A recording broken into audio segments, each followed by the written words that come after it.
মালদ্বীপে এটা ছিল আমাদের প্রথম দিন। বিয়ের পর ওই হানিমুনে মালদ্বীপে যেতে না পারলেও ফাইনালি বিয়ের 2.5 বছরের মাথায় কিন্তু চলে আসলাম মালদ্বীপে। যাই হোক গাইজ, মজা তো অনেক হলো। দেখতে মালদ্বীপের মতো হুবহু মনে হলেও এটা কিন্তু আমাদেরই বাংলাদেশ। কোথায় গিয়েছিলাম, কি কি করেছিলাম, সাথে যেহেতু বাংলাদেশের মালদ্বীপে যাবো, সো একটু ওয়েস্টার্নও পড়েছিলাম। বাংলাদেশের এই ছোট্ট মালদ্বীপে যাওয়ার জন্য অবশ্যই আপনাকে অনেক টাকা গুনতে হবে। যদিও আমরা দামি ড্রেস ক্যারি করার পরেও ওখানে গিয়ে আমাদেরকে 15,000 টাকা দামের ড্রেস কিনতে বাধ্য করা হয়েছে। ফুল ডিটেলসই থাকছে আজকের এই ব্লগ, সো পুরোটা না দেখে কেউ কিন্তু কোথাও যাবেন না। ভিডিও শুরু করার আগে একটু বলে নেই, আজকে কিন্তু 19 তারিখ, আর মাত্র 3 দিন রয়েছে। মানে এই মাসে 22 তারিখ পর্যন্ত যারা আমার নিজের হাতে বানানো এই হেয়ার কম্বোটি অর্ডার করবেন, তাদের মধ্যে একজন লাকি কাস্টমার কিন্তু লটারির মাধ্যমে পেয়ে যাবেন iPhone 17 Pro Max। 22 তারিখ রাত 12টা পর্যন্ত কিন্তু এই লটারিতে সবাই অংশগ্রহণ করতে পারবেন, যেখানে আমাদের এই হেয়ার কম্বোটি পেয়ে যাবেন মাত্র 999 টাকায়, যেটা রেগুলার প্রাইস 1400 টাকা। মাত্র 999 টাকায় আমার এই দুইটা প্রোডাক্ট পারচেস করতে চাইলে অবশ্যই আপনাকে নক করতে হবে 22 তারিখ রাত 12টার আগেই। তাহলে ভাগ্য ভালো হলে আপনিও কিন্তু পেয়ে যেতে পারেন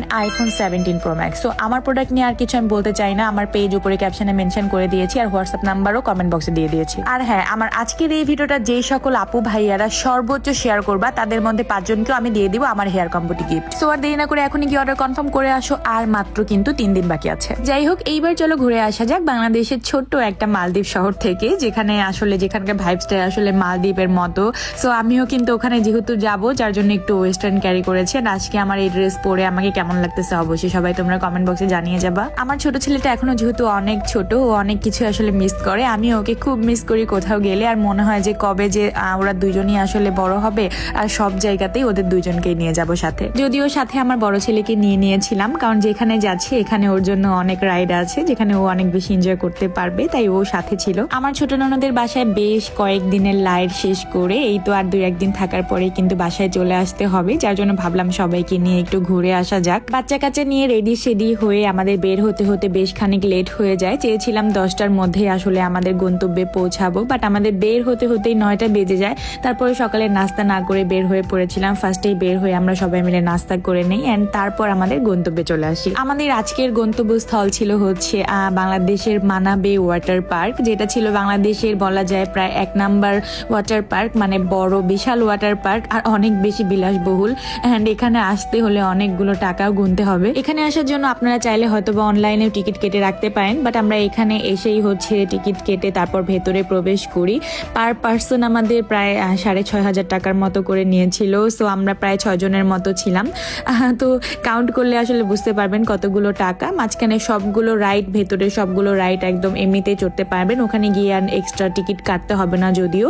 তারপর ওখানের ভেতরে গিয়ে আমরা ফার্স্টে একটু কেনাকাটা করে নিয়েছিলাম ছোটখাটো জিনিসপত্র। এদিকে দেখেন আজান বাবু এসেই তো ওর খেলার জিনিসে চোখ পড়ে যায় ওর। প্রথমে ঢুকেই তো আমরা বেশ এনজয় করছিলাম, আমরা চেঞ্জ করে পুলেও নেমে গিয়েছিলাম। এরপরে আসলে আমাদের সাথে যেই কাজটা হয়, যেই প্রতারণার শিকার হয়ে আমরা, আশা করি নেক্সট টাইম কেউ গেলে এই ধরনের প্রতারণার শিকার হবেন না। আপনারা আগে থেকে প্রস্তুতি নিয়ে যাবেন। পুলে নামার জন্য বা রাইড এনজয় করার জন্য আমরা যথেষ্ট প্রস্তুতি নিয়ে এসেছিলাম, যথেষ্ট ড্রেস আপ ক্যারি করেছিলাম। তারপরেও আমাদেরকে ওরা ড্রেস কিনতে বাধ্য করে। মানে প্রায় 20 মিনিট আমরা পুলে এনজয় করার পরে তারপর ওরা আমাদেরকে এত পরিমাণ প্যারা দেয় যে আপনাদেরকে ড্রেস চেঞ্জ করতে হবে, ড্রেস কিনতে হবে, আমাদের ড্রেস ক্যারি করতে হবে, না হলে পুলে বা রাইড এনজয় করতে পারবেন না। মানে ভাবা যায়, মানে কিছুক্ষণের জন্য মনে হচ্ছিল যে এতগুলা টাকা দিয়ে মনে হয় আমরা মজা করতে আসিনি, আমরা প্যারা কিনতে আসছিলাম।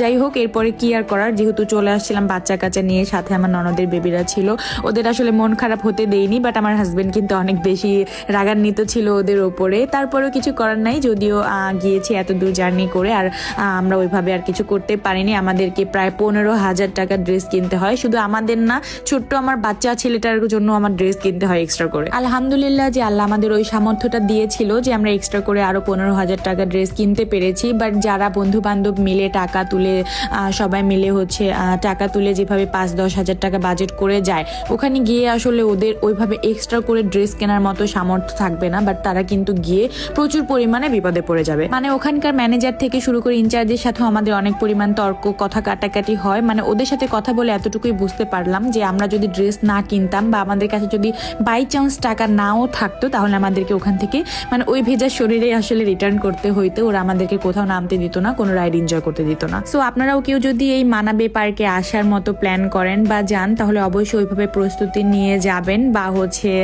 পার পার্সন 15,000 টাকা অথবা 10,000 টাকা, যদি ভেতরে খাওয়া দাওয়া না করেন তাহলে পার পার্সন 10,000 টাকা গুনে নিয়ে যাবেন, কারণ ওখানে গিয়ে আমি চাই না আমাদের মতো কেউ বিপদে পড়ুক। যদিও এই সিচুয়েশনটা পার করার পরে কোনোভাবে মুড ঠিক হচ্ছিল না, বাট রাইডগুলো এনজয় করার পরে মুডটা বেশ ভালো হয়ে যায়।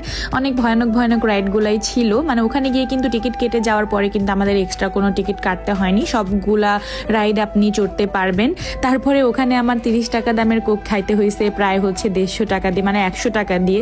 মানে ভাবা যায় ওখানে জাস্ট আমরা মানে কোল্ড ড্রিঙ্কস ছাড়া আমরা আর কিছু খাইনি, কারণ আমরা এর আগেও ইউটিউবে অনেকগুলো রিভিউ দেখে গিয়েছি ওখানকার খাবারের পরিবেশ বা খাবার ভালো না। হ্যাঁ, পরিবেশ ভালো, বাট খাবারের ভালো না, যার জন্য আমরা ওখানে এক্সট্রা খাবার খাইনি। আমরা রাইডগুলো এনজয় করি, অনেক বেশি মজা করি। বাট ওখানকার যারা হচ্ছে সার্ভিস দিচ্ছিল আমাদেরকে, আমাদের সাথে সাথে ছিল, আমাদেরকে রাইড ওঠা থেকে শুরু করে সব কিছু হেল্প করছিল, ওরা বেশ হেল্পফুল ছিল বা কেয়ারিং ছিল, যার জন্য আমাদের ওইভাবে আর মানে ওইটার পরে আর কোনো প্যারা খেতে হয়নি। এখানে আসার পরে আমি আমার ছোট ছেলেকে খুব মিস করছিলাম, কারণ যদি বেবি আমি 3-4টাও নিয়ে যাইতাম তাহলে কোনো প্যারা খাইতে হইতো না, কারণ ওখানকার হচ্ছে সার্ভিস ম্যানগুলো আমাদেরকে খুব ভালো সার্ভিস দিচ্ছিল আর ওরা বেবিদের জন্য এক্সট্রা কেয়ার করছিল। আমার বেবিকে তো সারাক্ষণই ওর মানে পিছে 1-2 করে বডিগার্ডের মতো ছিল, সারাক্ষণ ওকে টেক কেয়ার করতে। অ্যান্ড আমরা রাইডগুলো এনজয় করেছি, যদিও ছোট বেবিরা ওই সমস্ত বড় রাইডগুলোতে উঠতে পারে না। তো এই পর্যন্ত আসলে ভিডিও করতে পেরেছি। সকাল 10টা থেকে শুরু করে সন্ধ্যা 6টা পর্যন্ত আপনারা ভেতরে অনেক বেশি এনজয় করতে পারবেন। এরপরে কিন্তু আপনাদেরকে বাহিরে চলে আসতে হবে, মানে এক্সিট করতে হবে। যাই হোক, ভালোই মজা করেছি, যদিও বেশ খানিকটা সময় প্যারা খেতে হয়েছে, সেটার জন্য আপনাদেরকে আসলে সাবধান করা। যাই হোক, আমার আজকের ভিডিওটা এই পর্যন্ত শেষ করছি। দেখা হয়ে যাবে সবার সাথে অন্য কোনো ভিডিওতে। আল্লাহ হাফিজ and thank you so much for watching.